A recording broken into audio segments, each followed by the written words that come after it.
Greece, we are suffering from a flu epidemic, and we've already seen more than 110 people dying from it, mainly as a result of socioeconomic stress and lack of access to health services. For example, for the past, I think, 1 or 2 months, primary health services in Greece are shut down, only hospitals work, because of a plan of the Greek government to redesign the whole health system.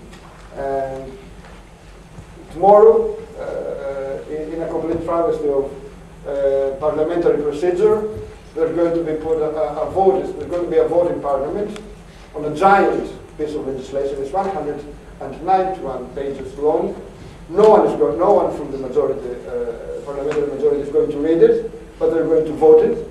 It's covering all aspects of social life, including, for example, practically slashing the minimum wage, or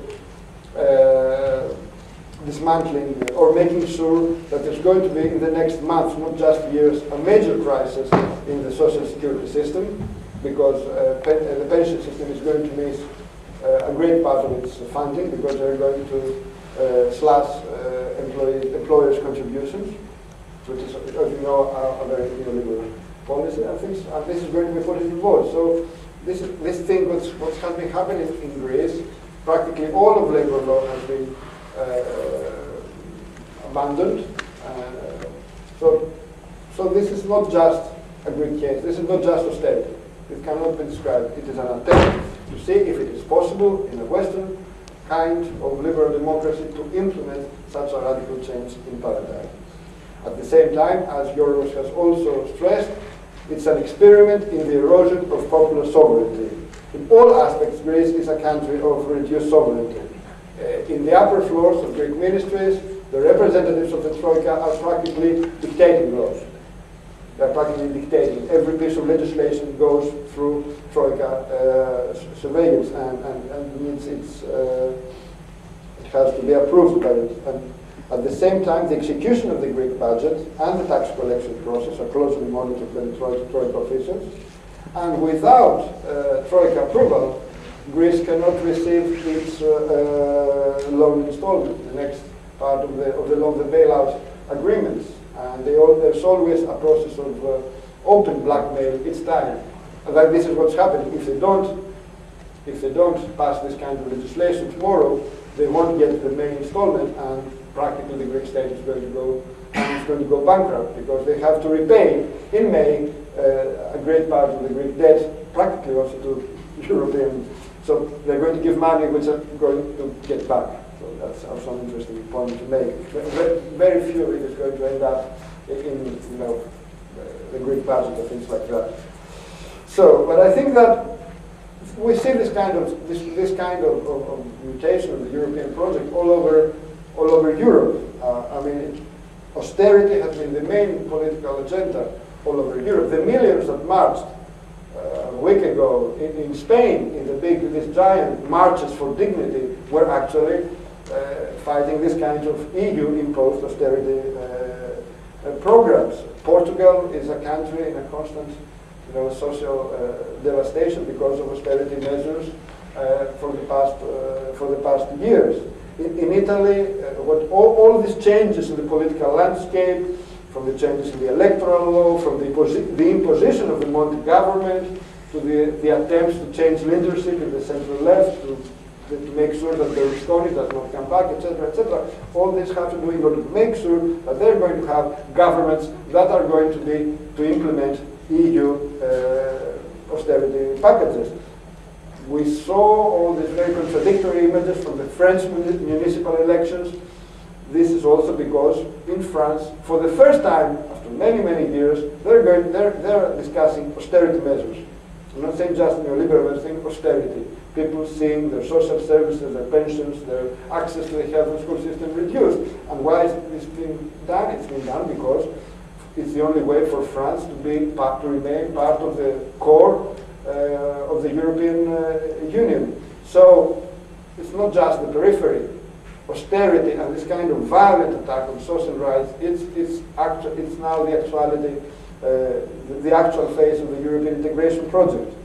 And I think that if steps are taken towards what they are describing as European economic governance, we're going to see even more austerity all over Europe. The terms of the Treaty on Stability, Coordination and Government has this explicit penalty mechanism regarding budget deficits, and banking union, which Euros knows much better and has already analyzed, is going to be yet another step towards eliminating all forms of national control upon the banking system.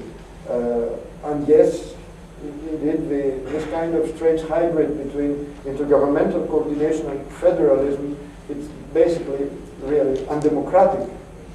It's a constitutionalism without democracy. It's rule of law without sovereignty.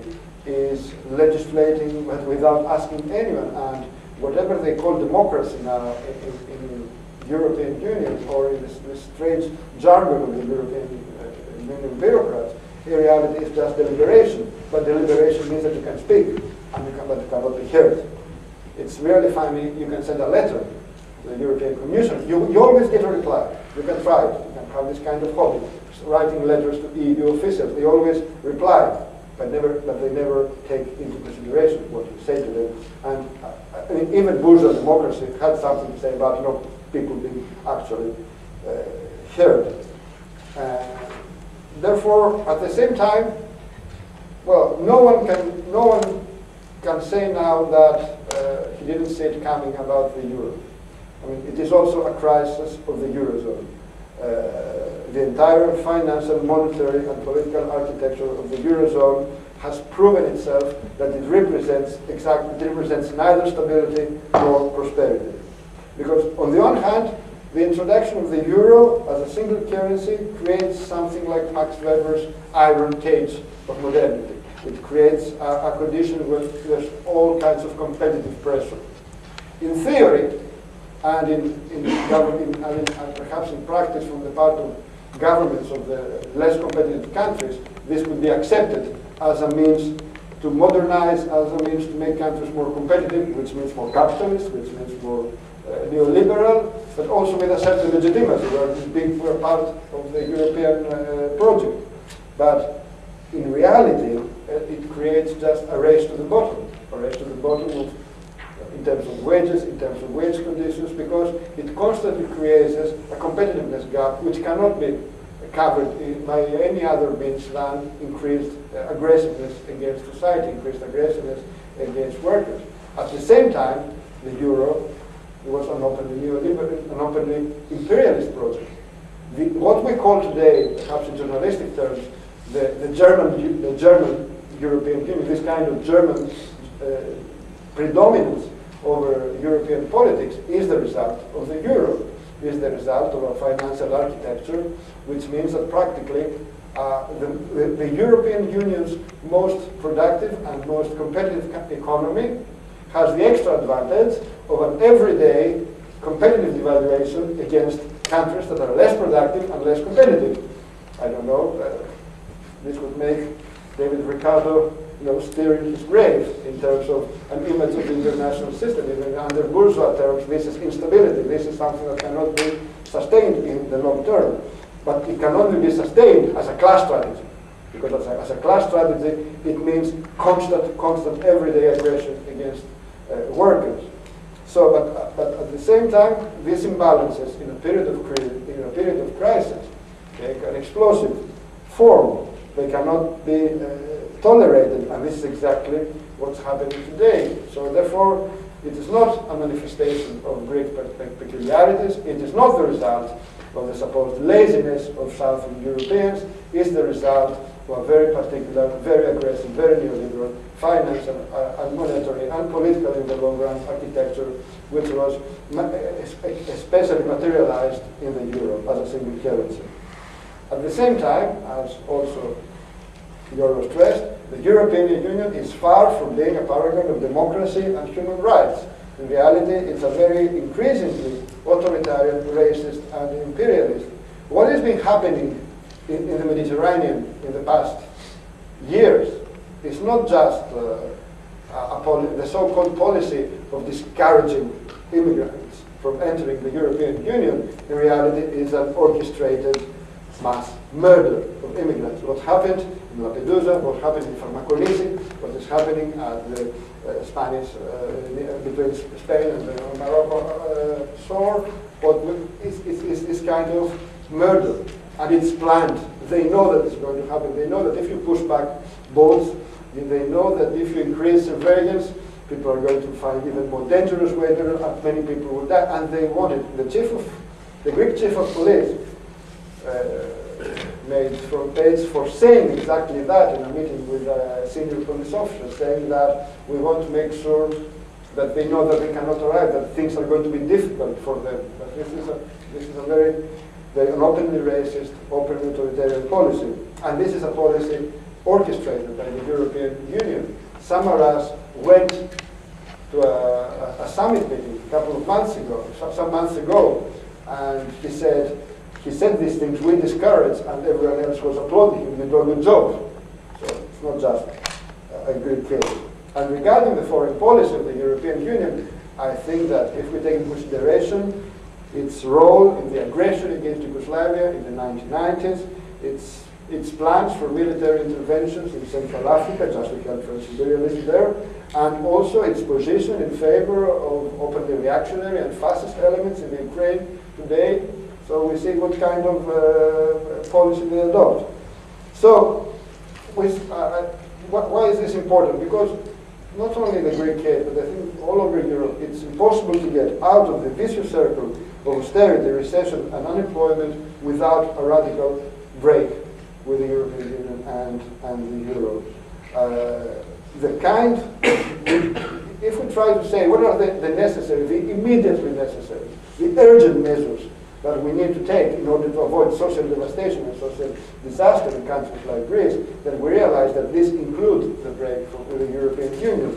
For example, the necessary immediate stoppage of debt payments and the annulment of debt, because otherwise there cannot be any kind of increased public spending in order to counter mass unemployment. This cannot be without a break with the European Union. The European Union is today the main creditor of Greece. At the same time, there cannot be any increase in public spending and no social, and also any protection against the systemic violence of international capital flows without an immediate exit from the Eurozone and some form of regaining monetary sovereignty. Moreover, necessary immediate measures, like nationalizing the bank, the bank system, cannot be done without disobeying European treaties and regulations. So that is why we insist that a rupture with both the monetary architecture of the Eurozone and the institutional framework of the European Union is also today a necessary step in order to implement any program that could actually counter the consequences of whatever has been happening in the past years. Of course, we put this in a socialist perspective because it's the only way to open up the way for a renewed socialist strategy, an alternative social paradigm based upon workers' control, self-management, non-commercial distribution networks, and democratic planning, which we also think that can be based not just on what we can think or read in books, but also from the collective ingenuity of people in struggle.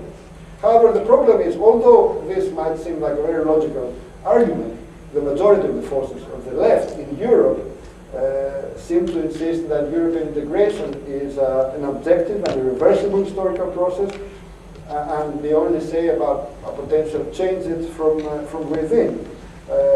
This has been the political line of the part of the European left. This has been the political line recently of theorists like Tony Negri or Sandro Mezzadra, who say that the European integration process is beyond the threshold of irreversibility. I might say that one is tempted to compare this position to the positions of social democrats, some social democrats in the beginning of the 20th century, or Fabian socialists in Britain, who insisted on the irreversible, objective, and in the long run positive character of imperialism, and we know what followed.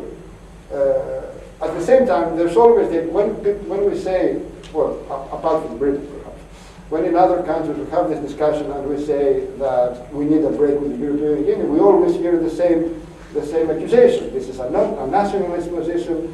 This is a sovereignist position. It's neither a nationalist nor a sovereignist position. For example, it is not a strategy for increased competitiveness of the Greek economy.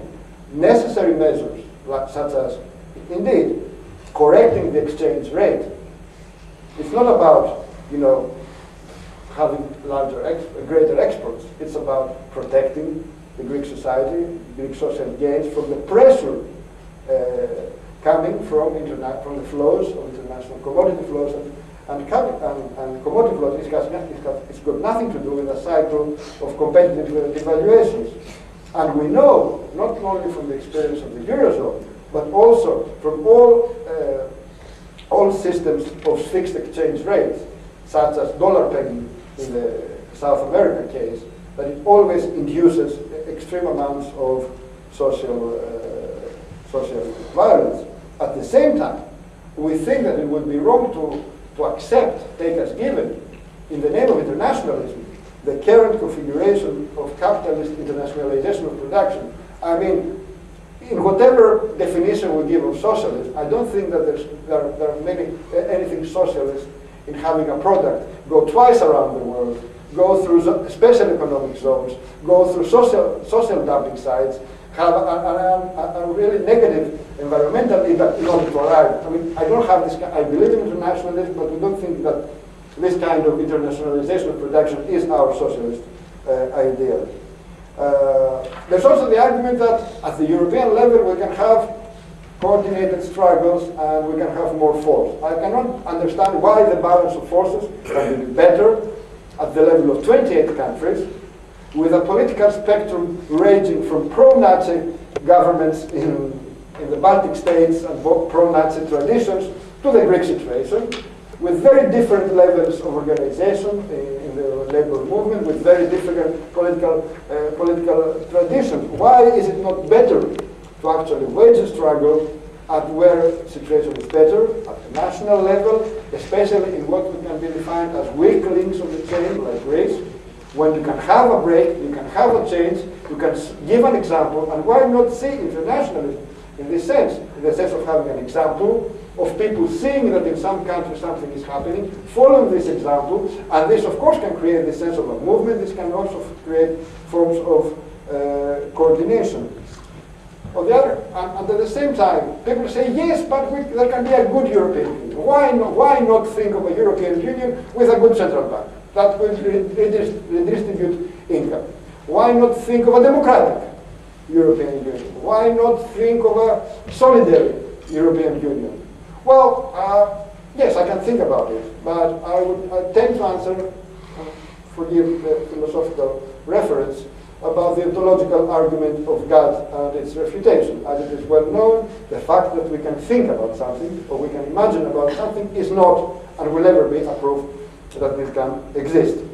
So, and I think moreover, and this is also one of the ways to understand what's happening in Greece. I mean, we say that Syriza is reformist or left reformist. I won't enter into this slight distinction. I think that this is part of the reality.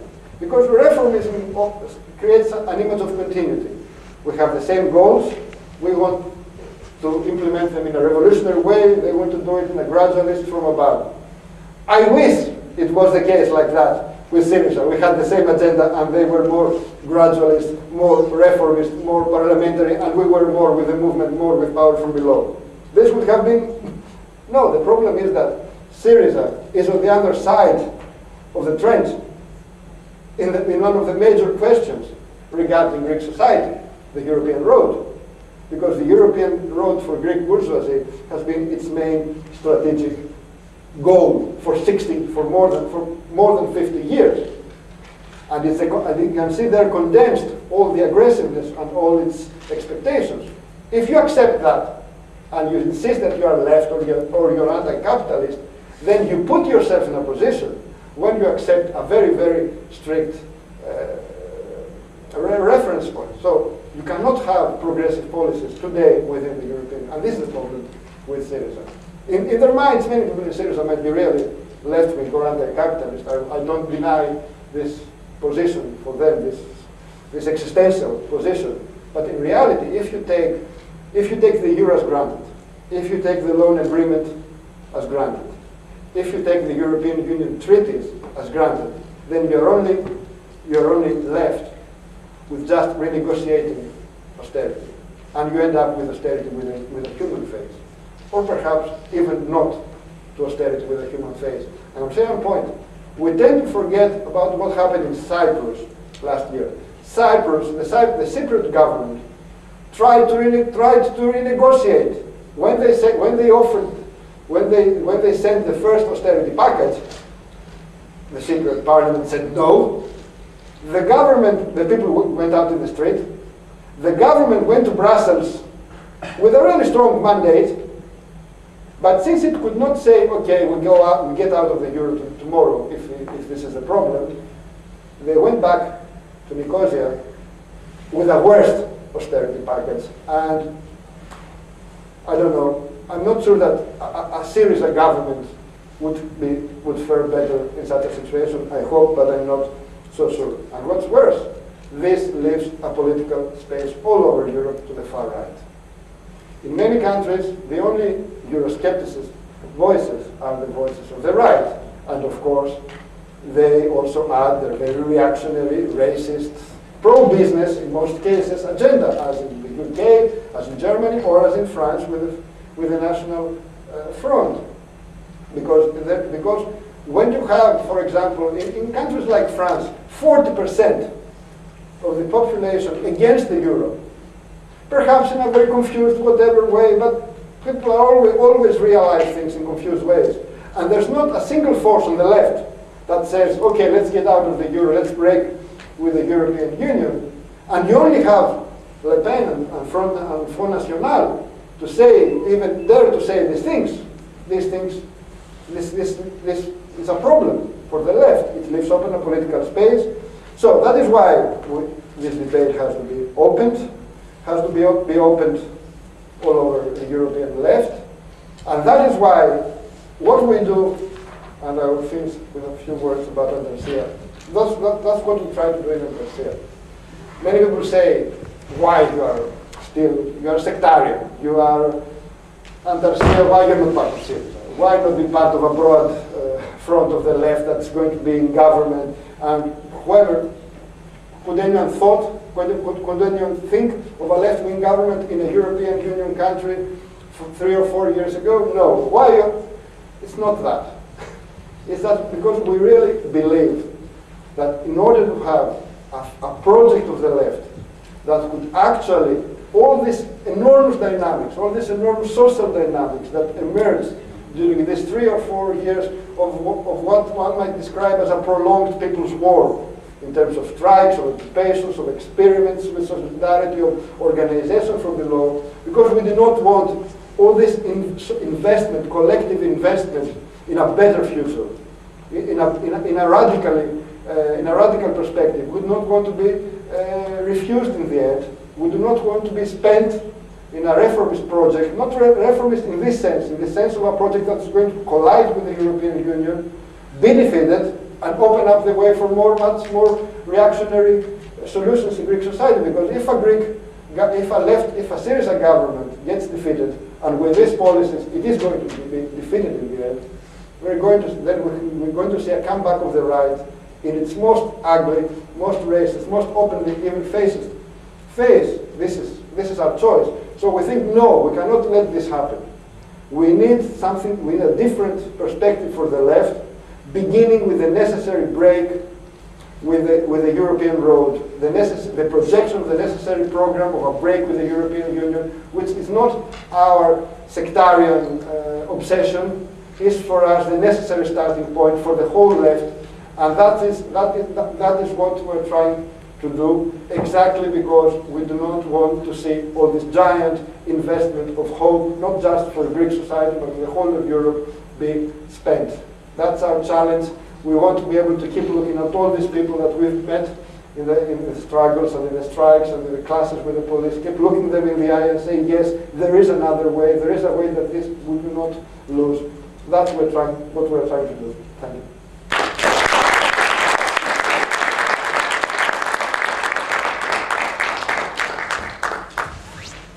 Okay, I would like to thank all the speakers. So now we have plenty of time for you to raise questions, make comments, interventions. So yeah, if you can just raise your hand and I will.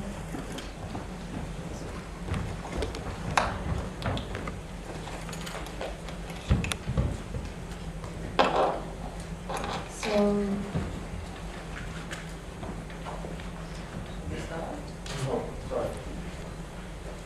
Yeah, hi. I'd like to pick up on the Ukraine, actually, what's already mentioned about the Ukraine, and in particular Crimea, because nothing's been spoken about Crimea. I mean, what we find is not only have like the EU and US imperialists supporting a fascist spearheaded coup in Ukraine, they're also denying the national rights of the Crimean people to self-determination.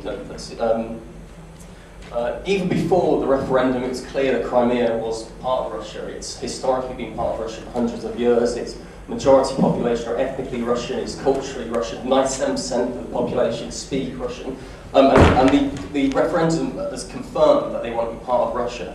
I'm from the Spartacist League, part of the International Communist League, and we're Leninists. And we believe that, like Lenin, that in the equality of peoples, that every nation has a right to people to determine what nation they want to be.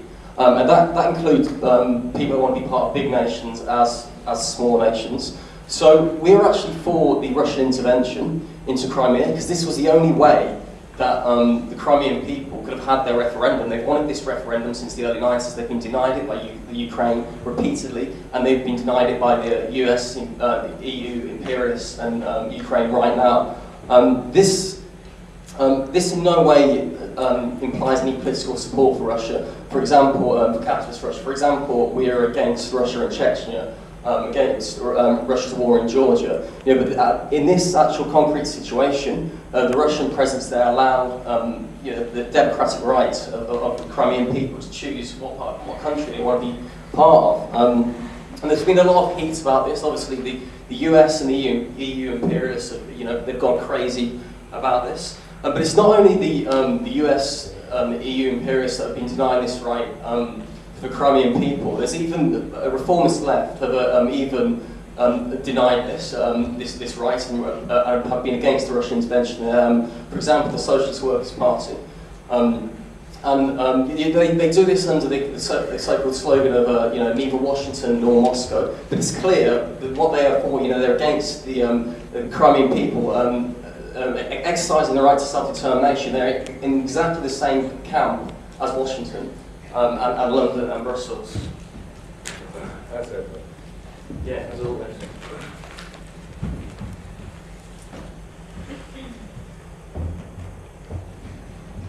Anyone else that would like to raise a question? Don't be shy. Okay. Yes. Yes, I have some questions. So the first question is about exiting the Eurozone. So I understand the discourse, but then it always stops there. And so I don't really understand what is the perspective afterwards. So how this is conceived of as a kind of revolutionary strategy. So I don't understand the kind of long-term perspective, because the discourse always stops there. And so I think this is also related to the question of competitiveness, because I don't think the main problem of the EU periphery is competitiveness with Germany, because the economic structure is so different. I think that the main problem is competitiveness with emerging economies, especially for countries like Italy, Greece, Spain, Portugal. And so how does this kind of broader perspective fit in with your perspective? Then I have a kind of more concrete question about the European elections. So where does what is the position of Antarsya regarding the elections? And then I have a third question about the situation of social movements in Greece. So how the kind of perspective of the government of Syriza is affecting the development of social movements, if you can talk a bit more about that. Thank you.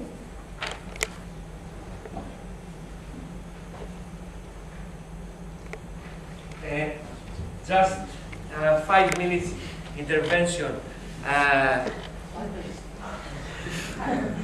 mean, it's very interesting that we are participating today in the debate about Europe, European Union, European capital integration, and this is happening in the context of the crisis. However, it's very important to mention that there were political groups, political forces that are discussing these kind of things many years now, and especially in the left of Europe. There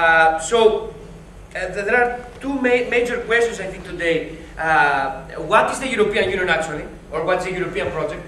And secondary is that what should we do about this? What would be our position against, for, reforming, etc.? And I think that a lot of this has been covered by the speakers beforehand. So, however, someone would say that the European Union is a very bad thing for the European Union peripheral countries. So Spain, Greece, Portugal, all of these have been extremely hurt by the European integration. However, I think that this is, a wrong position because we don't specify about which parts of these economies or the European economies, European Union integration has been beneficial, etc. And I can specify two opposing parts of the society: the workers, the youths, and the unemployed, and the ruling class. So the real question is about what has the European Union integration impact been about the different parts of each European national economy. And because I always like to go very back in the, let's say, in the time, I think that the European Union impact could be split in two levels. The first is the real production level, and the second is the institutional level. So in the first level, someone could see that, and we live in capitalism, and we know that technology is a very important and major issue, and probably it would be for another society, but technology is a very important thing about the national economies. Someone could see that the quite surprising increase of technological level of all the southern economies due to historical context, etc. In the early 1980s, after they joined the European Union, and the first effects emerged in late 1980s, this quite surprising increase started to stop. And after this, the real strong sectors became extremely uncompetitive. A very major example is that manufacturing sector from 30% in early 1980s in Greece dropped in only 12% in 2010, and agriculture, which is probably the strongest point of the Greek national economy, from 20% in 1980s dropped to 3%. At the same time, German manufacturing sector is still in 30%. So what has been happening is a violent tertiarization of the economies. I don't say that it's not a global phenomenon. But it was, now tertiary sector in Greece is something like 75%. And the final impact was that these economies could not exploit their strong points. What I want to say is that in an open market with open borders and free competition, the initial conditions are extremely important. And when you open the borders, always the stronger wins, the stronger benefits. What was the impact is that were trade deficits for the periphery of the European Union, which became current account deficits with the emergence of the Eurozone, and this was deficits that were paid by the people in Greece, in Spain, and in Portugal. On the other hand, because someone could say, okay, core economies were much more benefited, someone could say that all the austerity, all the worsening of the working conditions and labor conditions in the core were the means in order to take advantage of this situation for the core economies. On the second level, the institutional level, all the directives for the reforms in both core and periphery European Union economies have been, their origin is in Brussels, is in the European Union structure. This has ended up to the increase of social and spatial inequalities within each national economy since 1990s. So this in the crisis is, and there is another very interesting thing because the British debate is extremely important and we have to focus on this. There is this debate about where do all these funds go from the British people, we are funding a lot of weak economies, etc. We can see that all these regional development funds have been ending up to certain few people and they have not pushed down the uneven development. Because we live in capitalism, uneven development is a vital process for this, and you can only move it from one place to another, etc. So, for me, the European Union is an extremely complex mechanism that transfers the surplus and the profit from the hands of the lot to the hands of the few people. It mainly benefits the ruling class of the core and secondarily the ruling classes of the peripheral economies, while on the other hand it has extremely damaged the social and educational and working conditions of the working class, of the youth and the unemployed, mainly in periphery and secondarily in the core. What to do about all this? To conclude, and I think the speakers have already covered a lot of this, I mean, we have to focus in the nationalist perspective, because there is another debate about the isolation of the people, the isolation of the economies, etc. Okay, we need in the nationalist perspective between the workers, between the youth and the unemployed, and the demand of exit, and for me, and it's another debate even within Andalusia, about how can we have the demand about the total dissolution of the European Union and the Eurozone. I can understand the comment of Alex about the No to EU project, the front. However, I think it's an extremely important challenge for the left in the UK to have a clear position about the European Union, about the Eurozone, mainly the European Union, because they have not joined Eurozone, and I think that is extremely important because we have seen UKIP to take advantage of this, like Le Pen has done in France, and having something like 20–21%. I think that if the left in the UK manage to have a clear position about the European Union, will be only beneficial for them and the people. To conclude, to finish, this probably should be an extremely negative demand. If someone could see that I want the exit from the European Union, I want the dissolution in its own, isolated. So, and this is something that Andalusia has already, gone through. We have a spectrum. We have something like a 5–6 level sections of demands, which are included in the general perspective of the anti-capitalist struggle. Thank you.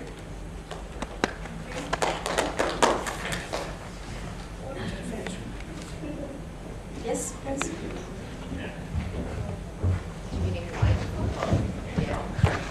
I'm also a supporter of the Sparta system, and I agree very much that the Eurozone, the Euro and all its adjuncts must be smashed through a proletarian revolution if we want to end impoverishment and racism and all the shit that we've been seeing throughout 20 years. It's not difficult to answer to the UKIP. We want a socialist United States of Europe, a proletarian, revolutionary, internationalist perspective. We fight racist oppression. It's not a difficult matter. The fact is, to get real, we have to start from a point that the European Union is not an abstract thing. We have seen it at work in the Ukraine, and it's not been only the European Union who have supported and prettified the role of fascists. It's been people like the Socialist Workers' Party here. Mr. Kalinikos very personally wrote articles after articles saying that, well, it's not fascist there. I mean, It's just maybe a few right-wingers, yes, but as you said here, there have been people who are deluded by the democracy and beautiful things about the European Union. You wrote that who speaks of a fascist coup in the Ukraine are parroting Moscow's propaganda. Actually, I agree with Antarcia that say that what we've seen in Ukraine is a fascist spearheaded coup financed and supported by the UE to throw out Russia from the Black Sea and take NATO to the border of Russia. So you have critified that very much, as the European Union has done. Then we have seen these 7 Nazi ministers in the government, but the LWP, again, Mr. Kalinikos wrote, don't worry, there are little evidence of any danger for Russian speakers. Actually, we are seeing them attacking communists, Jews, Russian speakers very much. First thing, they banned the Russian-speaking rights for the Russians in the Ukraine. Second thing, even the moderates, which maybe you prefer than to the fascists, like Ms. Timoshenko, the mafia boss, said that the Russian must be nuked out of the Ukraine. So there is no legal evidence of what they want to do. And it's very important for the working class there to unite and smash the fascists. That should have been done from the get-go. There was not such a thing as a pro-democracy movement in Maidan. So to start the fight against the European Union, we have to start fighting against what they are doing now in the Ukraine. And of course, everybody says they agree in theory with the self-determination of Crimea, but not now, not here, not under Russia. And why is that? Just because just because Merkel and Obama and Cameron say verboten. Crimea must not be Russian, although it's been Russian forever. And so we have seen the Socialist Workers' Party marching in cahoot with imperialists, this time like many others. Last point, this is not a new thing.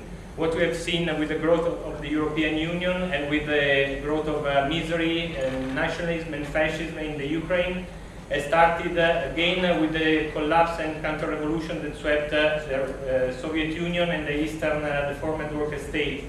We in the International Communist League defended them against counter-revolution. The Socialist Workers' Party was very happy to say you were over the moon for the collapse of communism. And that's what we are facing now. The European Union, nationalization in the Ukraine is yet another consequence of your history of betrayal. Thank you very much.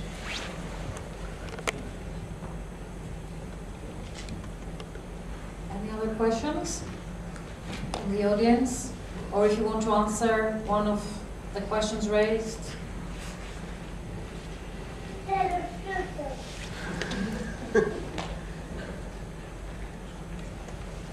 Okay, I think we can go back to our speakers and then we can have a second round of questions. Yeah?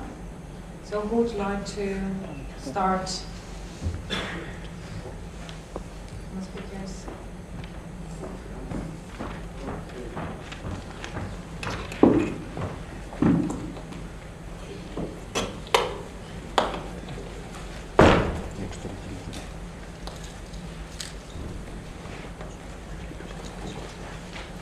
Okay, there were a series of questions regarding Antarcia's positions, so I'll try and making them more clear.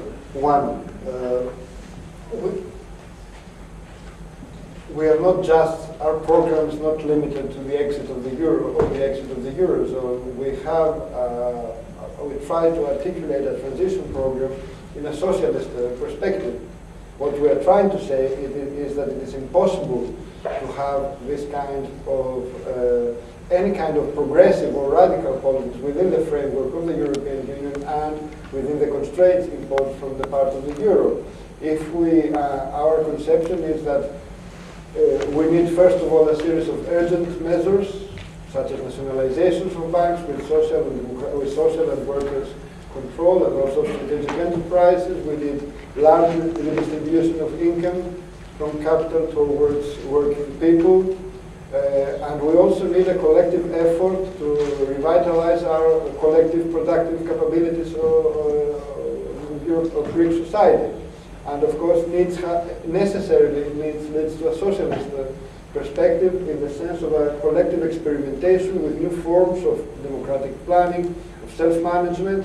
And what is more important for us is that what has been happening in Greece is not just movement. This is a very simple experience. It's been also a whole series of collective experiences.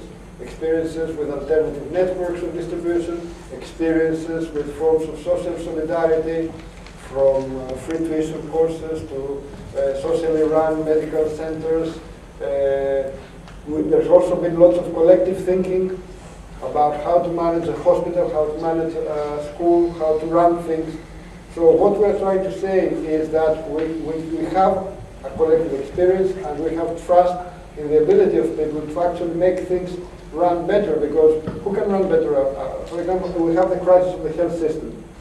We've seen experts after experts and special committees and ad hoc task forces offering one or the other variety of neoliberal programs that have actually deteriorated the Greek health system. Well, we believe that people working there, doctors and nurses and clerical staff working in hospitals, know much better, can run it much better, and I think this is a socialist perspective, and that's what we're trying to say. And we're also saying that one of the interesting things about the crisis in countries like Greece is that the distance between the urgently needed reform and the socialist experiment becomes much nearer. For example, today in Greece, let's say about the banking system. There's no way of having another conception of public spending. There's no way to fight unemployment. There's no way to save small businesses or small shops that are in the red in terms of debt, without not just putting government governors in the banking system. This has been done in many cases in Europe, even today. It happens in certain cases. You need a nationalized banking system under social control, under democratic control. So this is what we're trying to say, and we also say this for another reason. What has been happening in Greece is not just contestation, not just lots of protests and lots of general strikes. It's a hegemonic crisis. A hegemonic crisis opens up the political space for radical social change. I might dare to say that after the 1970s, I don't think that we've seen in any other European country being so close to a hegemonic crisis. And this means that we can actually think about revolutionary strategy not in terms of theory, but in terms of an actual process. Of course, it's immature, but social conditions are always immature. The question is if you can grasp the moment. And this is the problem with, also another of the problems with Syriza. Syriza does not think in this. Syriza says there's a social crisis, the left has the possibility to save a society from social crisis. This would increase the appeal of the left, and then we can start talking about socialism or things like that. We don't say that. We say that we see as a much more continuous, but also, of course, complex, but continuous process from resistance to socialist transformations. And the crucial point is the program, exactly because it is there that you can pull together social forces in demands that represent an actual break with existing social configuration. At the same time, on the question of isolationism, things which is also the main accusation regarding our program, well, we believe, of course, it's not possible to imagine a socialist perspective without forms of international cooperation, international solidarity, forms, but we think that instead of just waiting for the moment, which is an almost a millenarian conception of politics, that all over Europe, all of movements, all of working classes, will simultaneously fight, struggle, and achieve United Socialist States of Europe, which per se is a very good goal. It's much better to start from the weakest link. This could create an example.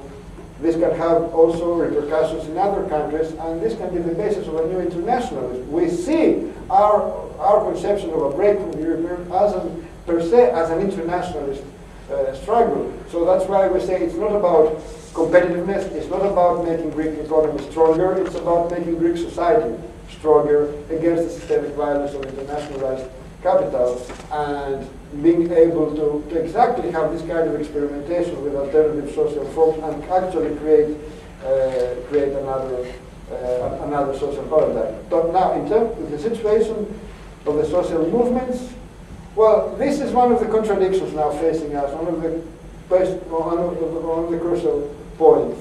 Greece, we can say that Greek society went from 2010 until 2012, until perhaps the autumn of 2012, through an insurrectionary political cycle.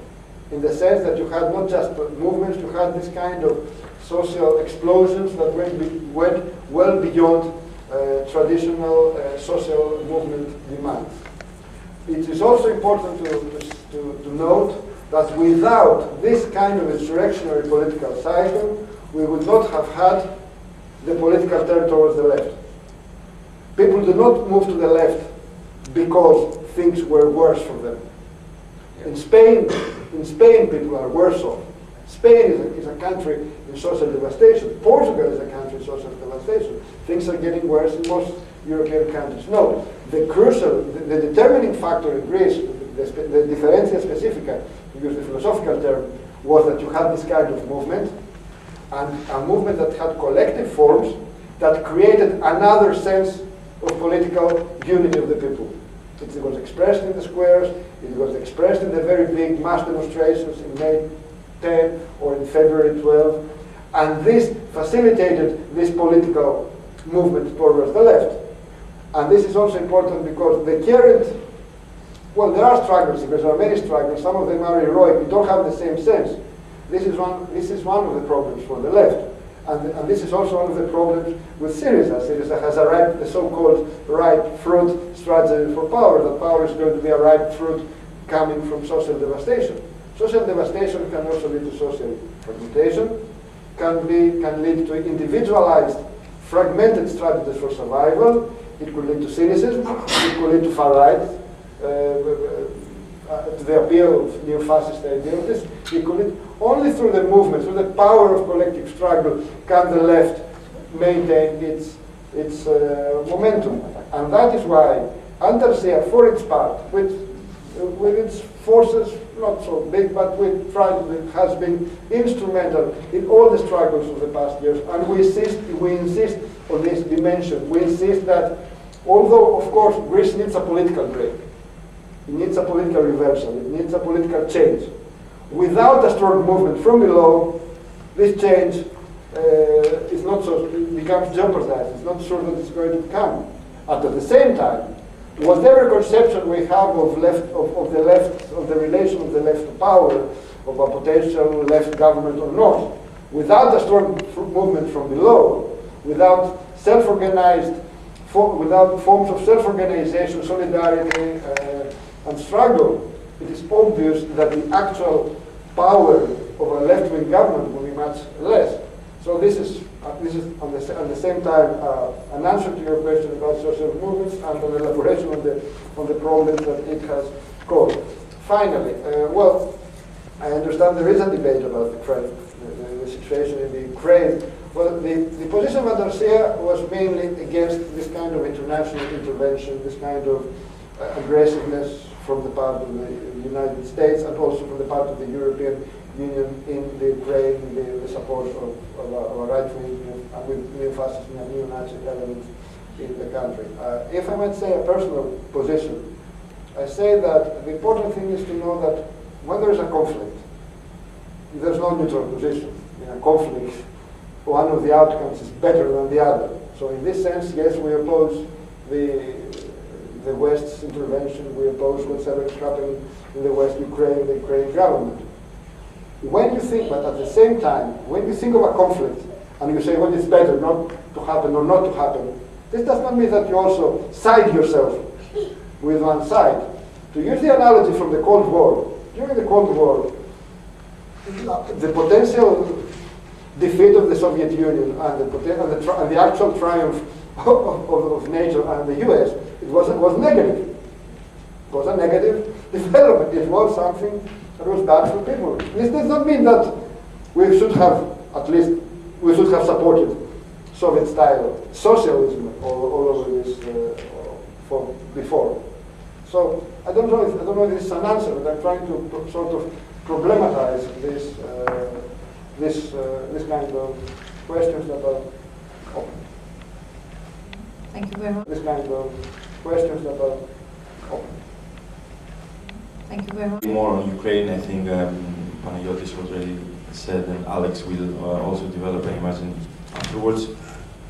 I would like to also comment a bit more on this question of what's the perspective beyond the exit from Euro.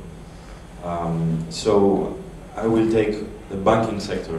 Panayotis also mentioned our position for a socialized banking sector, but I think it's really a very critical point today, because what do we have? We have banks that they make the biggest part of their business, the biggest part of their turnover and their assets are in the speculative sphere. So derivatives, swaps, all these financial instruments that they actually exchange with each other, the banks with the other financial companies, etc. So then when they have problem because of the debts that they create in the private sphere, and the whole trend of increase of debt is driven by the increase of financial debt, so the debts that financial institutions have to each other, then the taxpayer has to come in and foot the bill. So that's the main problem, actually, with banking. And because, I mean, there is this increase of financial debt that the only mission that it serves is that financial debt will be used in order to create more debt.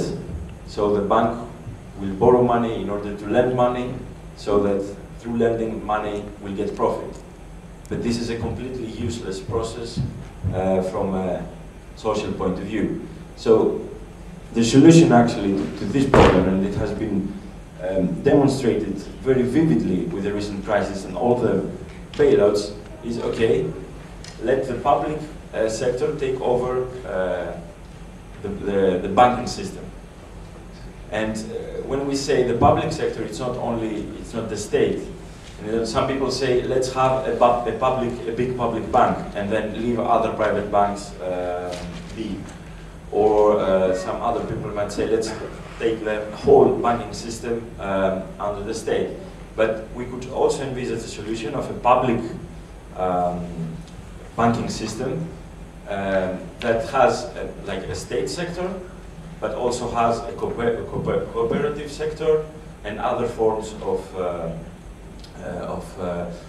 communal banking institutions. And also having a big banking sector doesn't mean that the state alone should call the shots, the government, because in all our program we're talking about nationalizations with workers' control. So that means the people working in the banks having a say on what they do, the users of the banks having a say, so the depositors, etc., the normal depositors, and society also at large through its elected representatives in elected bodies.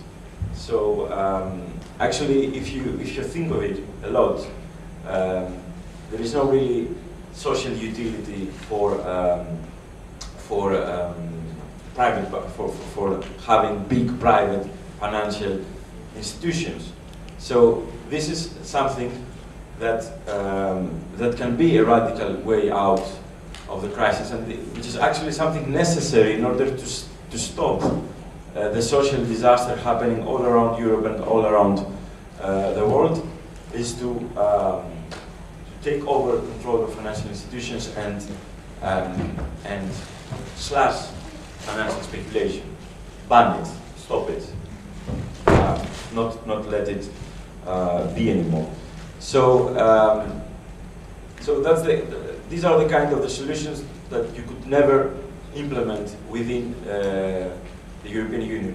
For example, in Greece we have 4 systemic banks. They're all surviving just because the EU is pumping EU taxpayers' money, and the Greek government is pumping Greek taxpayers' money. So, but we cannot say, okay, we nationalize it and we make it function as a public service, because that would violate rules about state aid, that would violate rules about competition, that would violate the bulk of EU legislation. So we're not saying let's have a conflict with the EU just because we like being radicals and having conflicts, but because the EU prevents us from doing what is really necessary. And then this is also valid for the energy sector, for the big transport infrastructures, where you could really have a democratic functioning together with different sectors of society. And if these kind of solutions are applied in one country, if such a problem, it has to start from some big sectors, otherwise it will never start. I think that if solutions like that are imposed in one country, the other countries in Europe cannot remain uninfluenced, because this is a very interlinked. Through this integration, we could say that what is happening in different European countries is more and more connected. So, and by the way, it has no chances to survive if it just happens in one country and then stays there. So the question really is how we will break this neoliberal chain at one country or a small group of countries, demonstrate that other solutions exist. It happened in a way in the last 1 decade in Latin America, but in Europe it can only happen in a much more profound way, I think. And then you can start hoping to have a reverse movement in many countries and create a different reality in the European continent. But this cannot happen. I mean, we cannot spend our energy in trying to reform institutions that were just not created in order to be reformed in this direction, because this will only make us wait from applying real alternatives until there will be no more conditions to apply them. And you know, in Greece, it all boils down at this moment in the Troika loan. It is 77% of the Greek debt is the Troika loan. In order to have this loan finances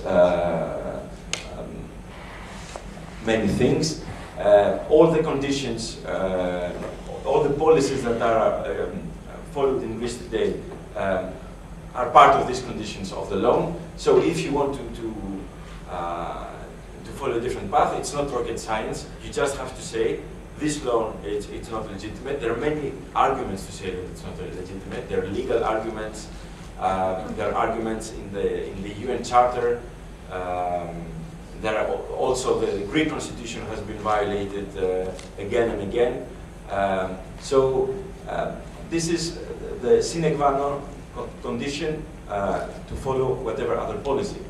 But I'm sorry that I will refer Syriza, but the solution that Syriza is proposing to this problem is to have a pan-European Congress, like it was the case in '53 for Germany, and then all the European leaders are sitting around the table and they decide to slash a big part of the debt. But this is a nice... And to pay a big part of the debt. And to pay also a big part of the debt. Well, then we can argue forever with Syriza, you're going to pay a big part of the debt, and then they say, no, we're going to pay only a small part of the debt. But the bottom line of the question is this debt legitimate? Should this debt be recognized as legitimate? And we say clearly no. And we think that as long as we don't say that, and as long as the popular movement in Greece is not in position to impose this choice, then unfortunately there can be no way out of social barbarism in Greece. So So, because there was also the question of what we're doing in the European elections. In the European elections, we are presenting our own list. I think Andresia is a very interesting political experiment that shows that different currents of the left that have also a big history of conflicts, that have been enemies in the past, sometimes, etc. They can cooperate, and this is really what the left should try to do everywhere. The different currents try to elaborate a contemporary program to respond to the social challenges. So we will have our list in the European elections. We have the program that we try to describe you here.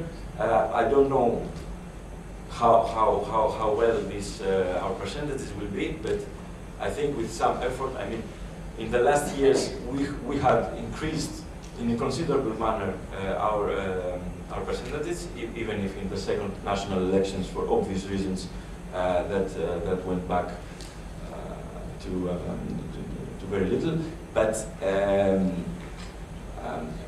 as Panagiotis said, we need to construct something solid in the left of Syriza that can also retain the hope in left solutions, and potentially, if a future Syriza government wants to have a right-wing shift, to be able to give a political perspective also in the social movement that will try to fight back these tendencies.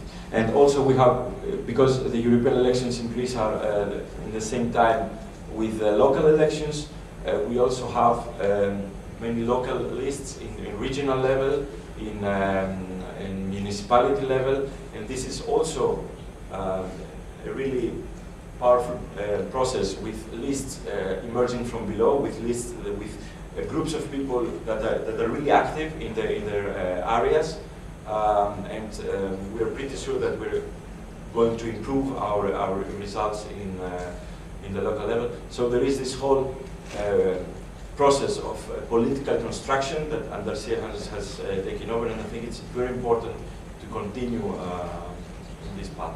Thanks.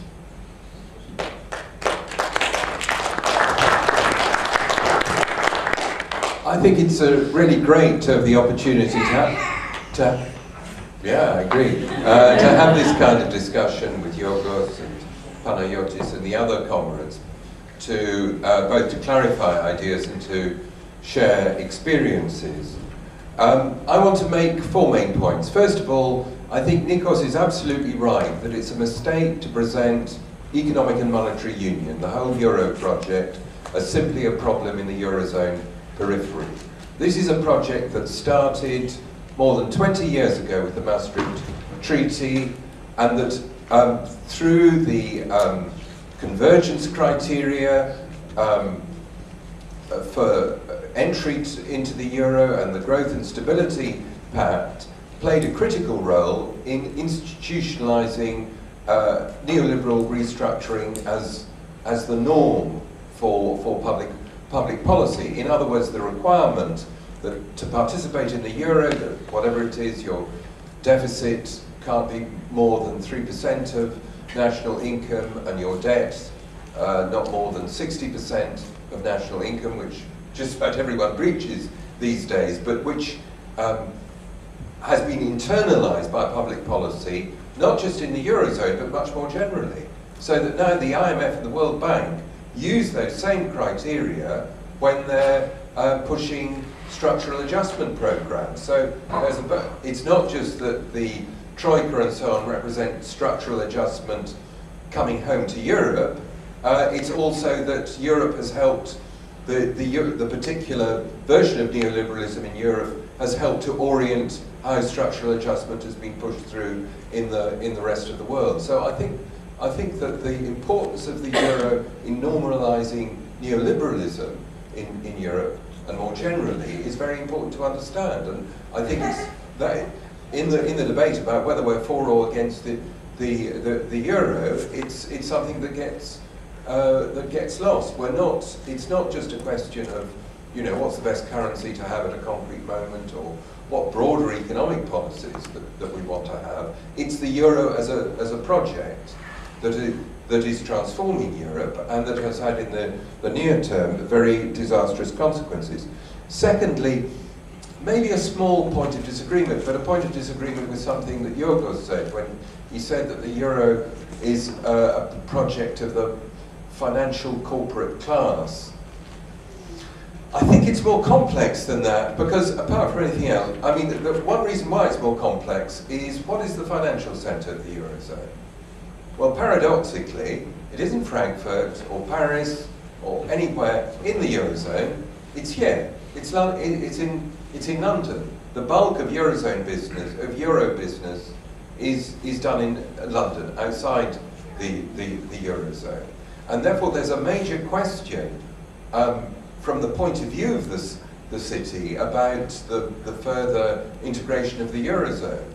Because it's clear that some sections of the continental European ruling classes, the President of the Bank of France has been very explicit about this, that they see further financial integration of the Eurozone as being a way of taking this business from the city and bringing it to Paris or Frankfurt or wherever. And at the same time, the city is pushing very hard against those kinds of policies. So I think it's important when we talk about. I suppose what I'm particularly concerned is any connotation that there's a clearly constituted transnational financial corporate class, because there are in fact still very major national antagonisms, which can take very complicated forms, because the City of London functions as a platform, most importantly, for non-British banks. Deutsche Bank, or the big Japanese and American banks, they use the city as their means of access to the European market and so on. And therefore it's necessary to understand the way in which we're still seeing at least partially nationally constituted capitalist interests operating within the framework of Europe. Okay, third point, okay, Ukraine. First of all, I think it's important that if comrades can remember what I actually said in my presentation, I don't think I raised any criticisms of Putin or Russia. I concentrated my criticism on EU imperial expansionism and the way in which this has played a decisive role in precipitating the crisis in Ukraine. I think that's an example of the kind of method that revolutionaries have to use, that we start with our own ruling class. We operate on the principle that Karl Liebknecht articulated, namely that the main enemy is at home. That doesn't mean that we pretend that other ruling classes, other imperialist states, aren't enemies either. And I think that's what it is here. Two specific points. You see, I think that, of course, it's an extremely dangerous development that the fascists played such a big role in the protests against Yanukovych, and now have a presence in the government. But you can't reduce Yanukovych's overthrow, or the government that's replaced him, to the role of the fascists.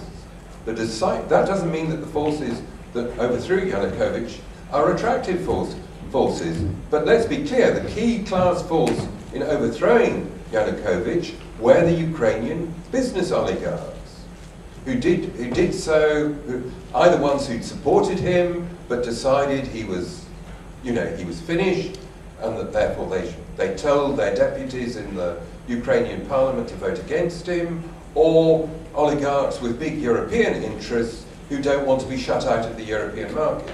It was the oligarchs who removed Yanukovych, not the fascists. The fascists have benefited from this, but apart from this, the fascists are not particularly pro-EU. They have their own, fantasized nationalist project. So I think obviously it's an extremely worrying development that fascists have gained influence and legitimacy as a result of this crisis, and that's one reason we should criticize the EU for its role in Ukraine. but it's not the same as a fascist coup, what's happened in Ukraine. That's one point. Second point, on Crimea. I mean, really, it's important to approach these things with a degree of historical knowledge. The population of Crimea, because of its history, is historically a very complex and composite one. Representing the accretions of a whole series of invasions over the past, and trade relations over the past 2,000 years. So until the fall of the Soviet Union, there were people who certainly thought of themselves as Greeks there, the Pontus, the Pontic Greeks.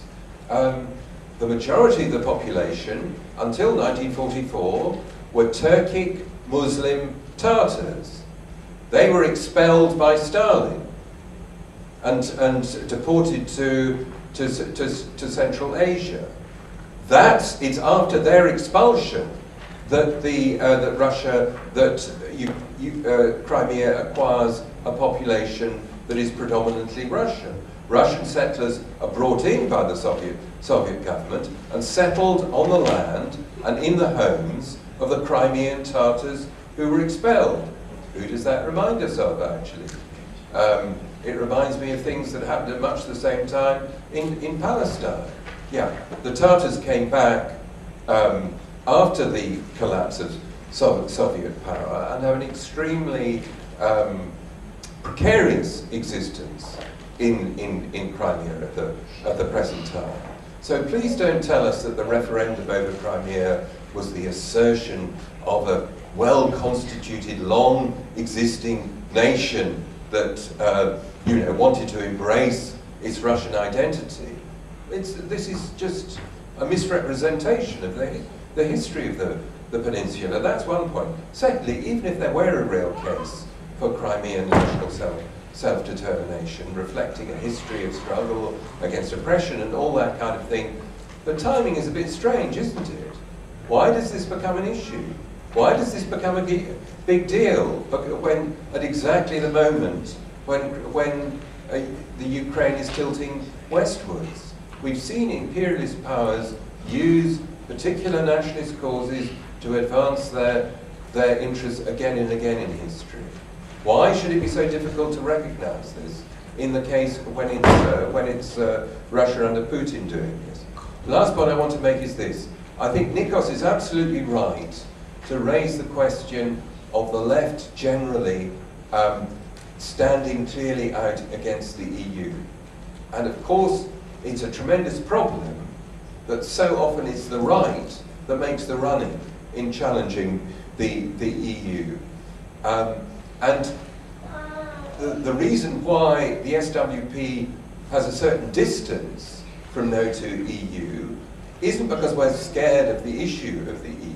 There's actually a principal disagreement. We can't support a platform which is opposed to the free movement of workers inside the EU. We can't do that. It's a matter of principle.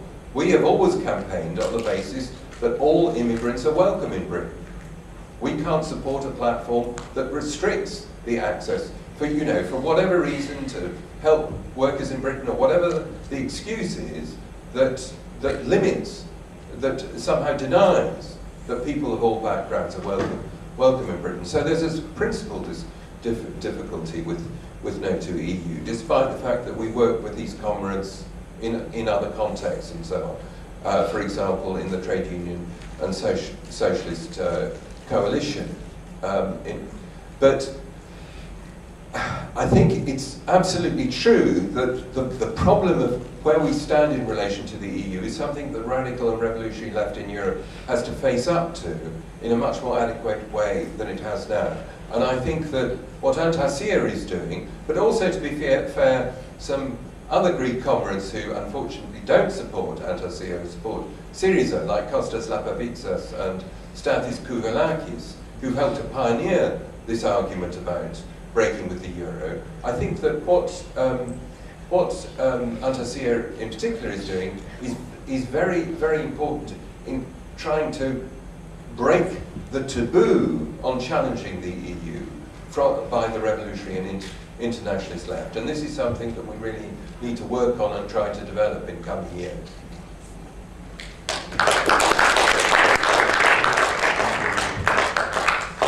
Thank you very much. Any last comments or interventions? Okay, so Elena, if you want to. Is it on? Oh, yes. I think you can hear this. Where I want to go is the one thing we haven't spoken much about it today, and I think it's quite important. The issue, essentially, we're going to finish at the end. What happens with the way the anti-EU movement can be developed at the European level, and how that can be done. And as with any movement, it has to be grounded in what happens in the field and the problems that people have, and also then be able to have a political way of expressing itself this way or another.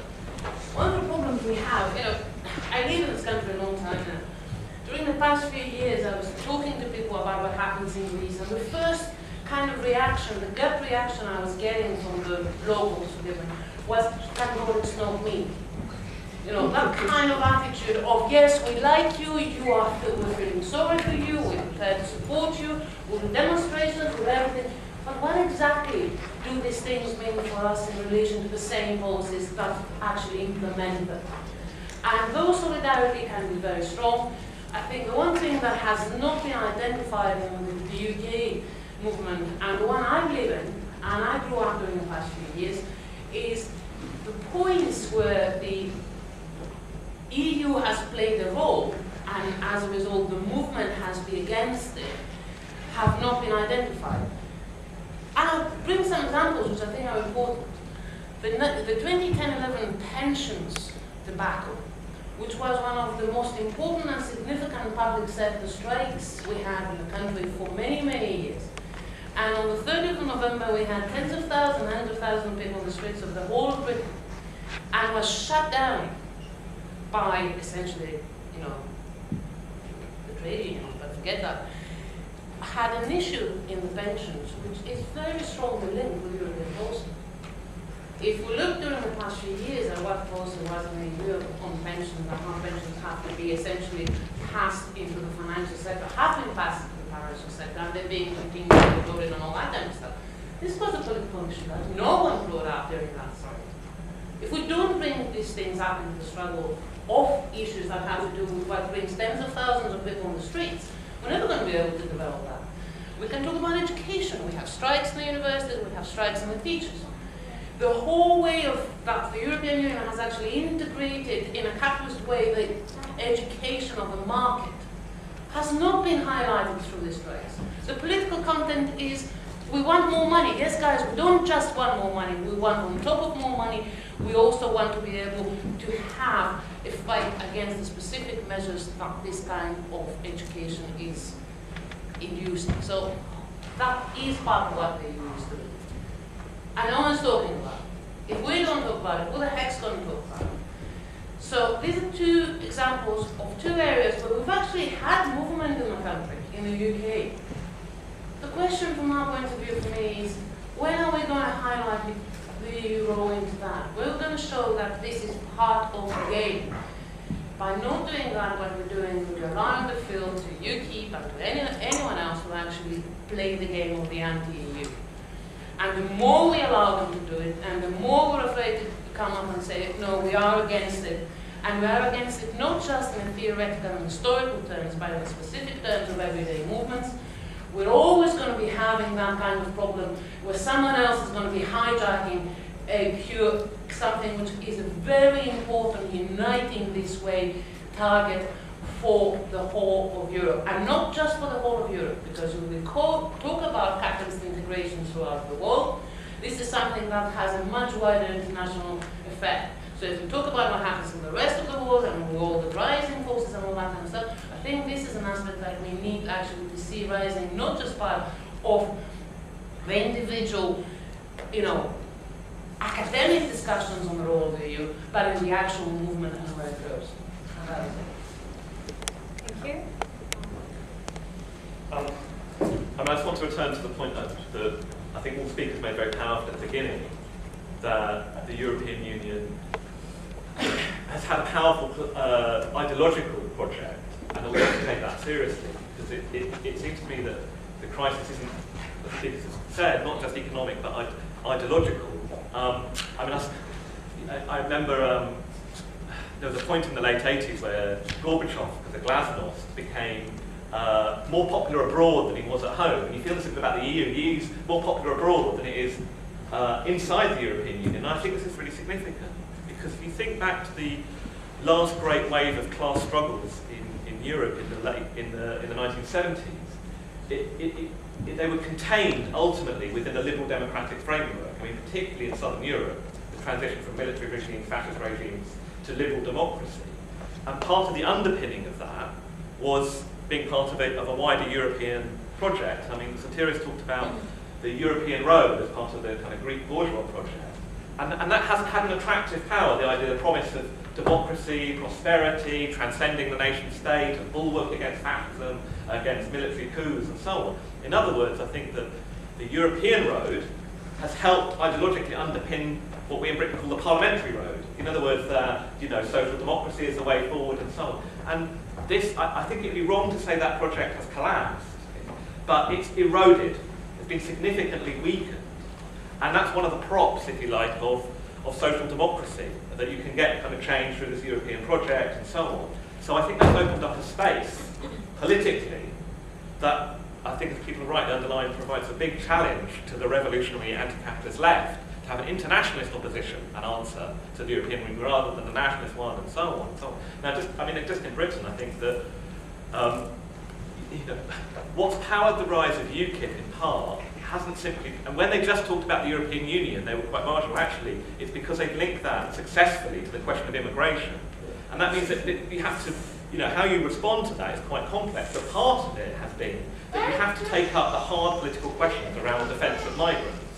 And actually, I mean, last Saturday's demonstration in London, in Glasgow, and Cardiff over the defence of migrants was part of an attempt to accumulate some political forces to take on those very hard arguments, which have been the cutting edge of UKIP's rise, an internationalist defence of migrants without having any illusions in the European Union and so on. And finally, I think that Conrad is of course right that it's important to link the question of the attacks on pensions to the wider austerity across Europe and so on. But the real problem we hit is, we had 2 million people out on strike, a very, high level of participation and so on. The real problem was the trade union officials didn't capitalise on that. And therefore we had a little glimpse of a fight back in Britain on a European kind of style, like what we've seen in Greece, but it was choked off almost immediately. And our real problem is overcoming that limitation, of course within that raising wide logical arguments about solidarity with the European Union project. But that's the barrier that we've hit in Britain. Thank you. Yeah, actually I have a more practical question, because so far we have heard a lot of theoretical and political point of views with regards to the exit from the Eurozone and any possibility that a nation like this could meet the needs and demands of the working people. What I want to hear from the representatives of Russia is to give us their vision, their political vision. This is the first question. And once that they will do that in the first place, to be more detailed in terms of the program that they will implement in the future, in a way that to be more specific, if Andalusia will become a member of Parliament, what is the next step for Andalusia? Is it gonna form a left government, or there are so many differences with Syriza that would not provide a good ground for common communication at first, and secondly, most importantly, to form a government that will improve the daily life of working people. Simply as that. Okay, thank you. Any more last comments, questions? Just a rhetoric. I mean, 1 minute, it's an invitation to all the British comrades here. We are just wondering what is the different context of how the British people perceive the European Union, and it's extremely different, and we have understood it from the Greek, from the Portuguese, but I think that we could cooperate in a way that probably in autumn and I will probably suggest it to Andalusia, UK at least, to have a broader meeting of the left in the UK, to have a specific first probably coordination in the ground of how we oppose, what's our position against or whatever with the European Union. And this is an invitation, but probably we have to decide it first. Okay, thanks for the questions. I think this is a long discussion. We cannot really, have here, but I'll give 5 minutes to each one of you to sum up and answer. Well, on the question of the austerity movements, and I'm glad to hear that there was this. So it was a march with 2 million people, or there were 2 million strikers? 2 million strikers. 2 million strikers. That's really impressive. And actually, we have so many movements happening all around Europe. And somebody said that never before so many strikes in such a short period of time in so many countries happened. So we really had a very important social movement in the last 4 years, so to speak, in Europe. But I think the problem is the vision. Because there is a part of the left or the trade union movement that is trying to rally this impressive anti-austerity movement behind demands to reform the EU, and they're not very successful. But so far we haven't been very successful either, and that's because because in terms of pan-European networking and pan-European coordination among more radical parts of the left, we're behind.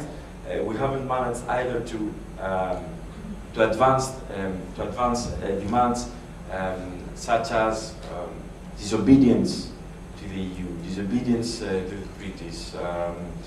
So I think that managing to really come up with a critique of the European Union that is valid throughout the continent, in rich countries and in poorer countries, in core countries and in peripheral countries, that will help a lot in coming up with this vision that the democracy that we're having is leading to less and less democracy, and the only way is to go for a different kind of democracy with the interests of the working class in its heart, and this can only happen in rupture with the European Union. And on the question about what Andalusia would do if it would be in the parliament, well, I will give my strictly personal opinion, but I think that after the second elections in 2012, we had a very sensible reaction. So we said, okay, we're open to discuss. We're open to discuss with Syriza. What are your policy choices? What is your priorities?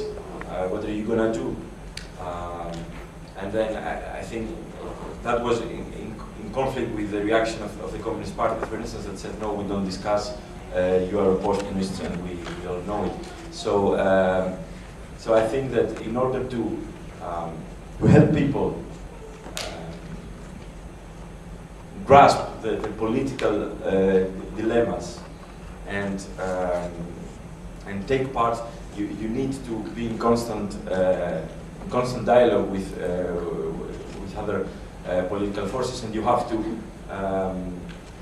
take decision on the basis of concrete programs and concrete positions. But if, for instance, and this seems to be the case, if the program of Syriza is to have a pan-European Congress on debt and pay and recognize part of the Troika debt, then this is clearly not our choice. So we cannot participate in a government that defends such a policy, I guess. But again, this is Panagiotis will say more of that, I guess.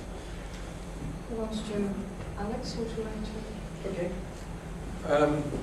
Yes, I just want to address your question about how do we coordinate our struggles across Europe against austerity more effectively? I think this is a very important question. I think it's a very difficult question, actually. I was involved in the European Social Forum that organised the great gathering in Florence in 2002 and played a crucial role in organising the International Day of Protest against the invasion of Iraq on the 15th of February 2003. And I remember after the 15th of February, we had a discussion where an Italian comrade said, now we need to organise a social 15th of February. In other words, we need to use the collaboration that had been so promising against the war in order to develop resistance to the onslaught of neoliberalism in Europe. And the attempts to do that were really a failure. I'm not saying nothing happened, but very little happened. And I think that the reason for that is that although even when we're talking about within the Eurozone, where there's a logic that to the attacks that now increasingly is coordinated through the kind of mechanisms that Yorgos was talking about, nevertheless the implementation of the attacks is always nationally mediated through the specific institutional and legal system of the particular country, but also through the particular configuration of bourgeois politics in the particular country. So, with the exception of the countries that have been targeted for rescue, and so have the special attention of the Troika, there's a tendency not to see the extent to which the attacks of European roots.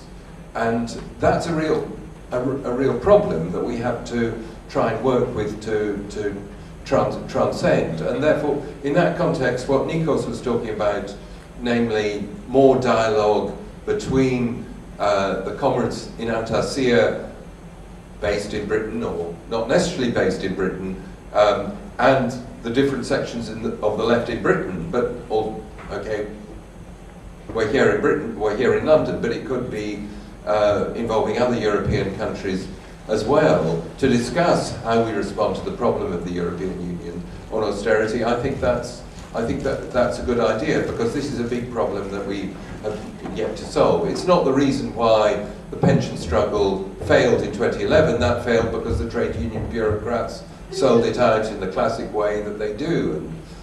And my impression is they do it in Greece as well. That's a common problem as well. But nevertheless, we do how. Given the common logic that we all face, whether we're inside or outside the Eurozone, in fact, our failure to coordinate across national borders is something that we really need to address. Let's just say one thing on that. It's not just austerity.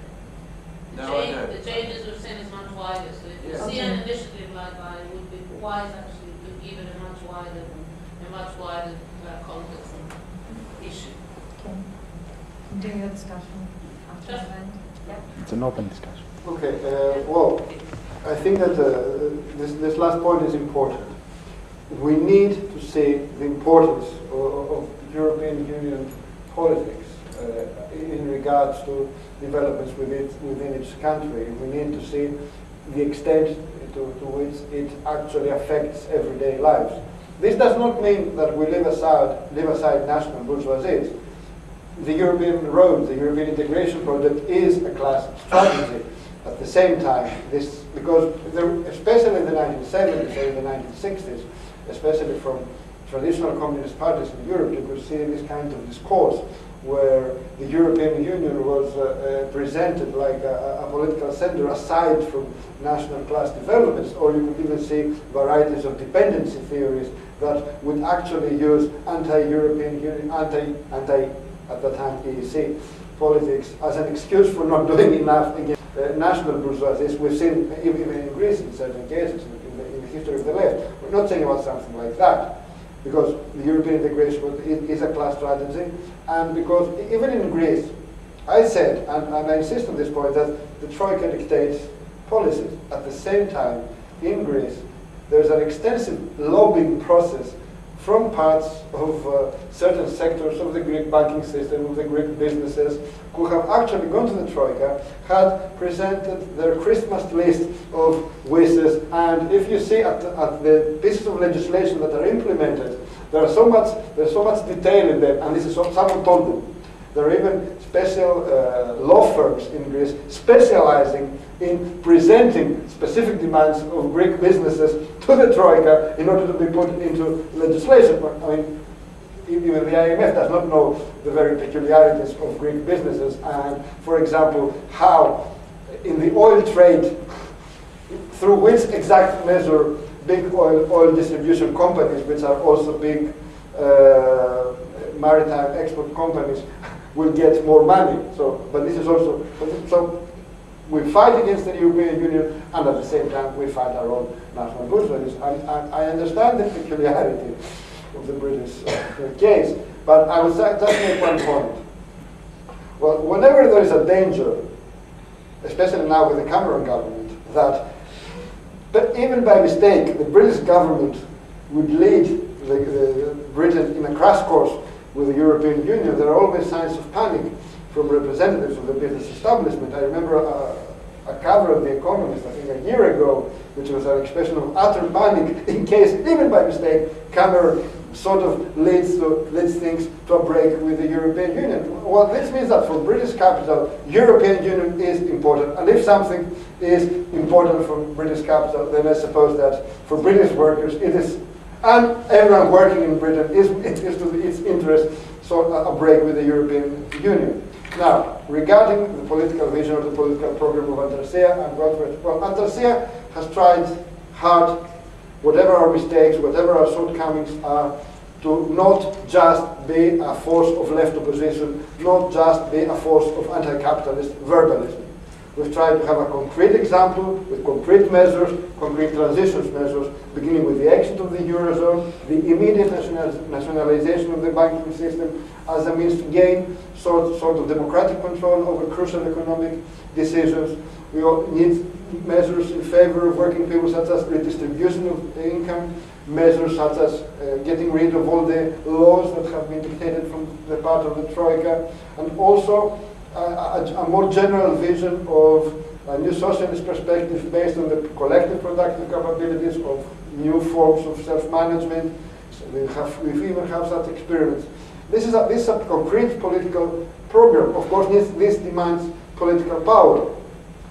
It's how can we arrive to that? I think that simply thinking in terms of a left government is not enough. I'm not saying that this cannot be part of the whole political strategy. Of course, if you could have a left-wing government with this kind of program, along, I insist on that, along with strong movement from below, along with a movement in the streets, not just voters, a collective effort, not just a sense of representation. Which means, then yes, indeed you can enter a very original, uneven, but really interesting process that can lead up even to a new socialist perspective. Would Antarcia support such a perspective? Yes, naturally, but this is not the case today. The problem with Syriza is that it refuses the main aspects of this necessary transition program. It refuses, it underestimates the centrality from the beginning of a sharp break, a sharp form of disobedience to European treaties and the Eurozone restrictions, and it has a very, very strictly parliamentary conception of politics. So we're not doing a disastrous kind of opposition like the one offered by the Communist Party. The Communist Party is actually campaigning, saying that a Syriza government is something bad. Let's vote against a Syriza government. Let's do what a Samaras government is better than a Syriza government. That's practically its political discourse. It's a very sectarian, negative, third period-like kind of thing. We do not do this thing. At the same time, we insist that we need a third pole in the left, exactly because Syriza is going to get really into trouble if it arises government. And the best thing to do, along with practices of dialogue, along with this kind of sort of calls for unity in action, unity in struggle, you need a strong pole of a radical, anti-capitalist, anti-EU left, articulating exactly this kind of concrete concrete measures and transition programs, because in that case, in the case not of the crisis of bourgeois governments, as it is the case now, but in the case of a crisis of a left-wing government, you need to have a strong force on the left that can actually articulate an alternative. And that's what we're trying to do. And that is why we don't think simply in terms of electoral perspective. That's why we think that what we're doing is important. We're not just making sure that the radical left gets a political following and has a political percentage. It's not just about doing well in elections or not doing well in elections. We think that we have a great responsibility, which is exactly to work towards that pole of the left, who in this highly original Greek case, in this unexpected combination of social dynamics and economic crisis, there's going to be at least one force of the left who is actually trying to see a way out of the crisis in favor of working people. Because exactly, if Greece has been an experiment in neoliberal social engineering, there is at least still a chance that it's going to be an experiment in left-wing radical politics, an experiment in a victorious movement, and this is going to be a sign of hope for people all over Europe. And that is why we want to open up this debate on a European level. It is high time, and let's hope that meetings like this one, meetings like the one we had in France, Yorgos was also there. Yorgos has also been instrumental in opening up these debates in the Belgian left and other places. We hope we are going to work in the next months towards this direction, because there's apart from the crisis of the European project or the Eurozone project, there's also a crisis of the anti-capitalist left in Europe, and we want to work towards that direction, bringing forward the importance of having an anti-capitalist left, a radical left, an anti-European Union left all over Europe. We hope that we will help in this direction.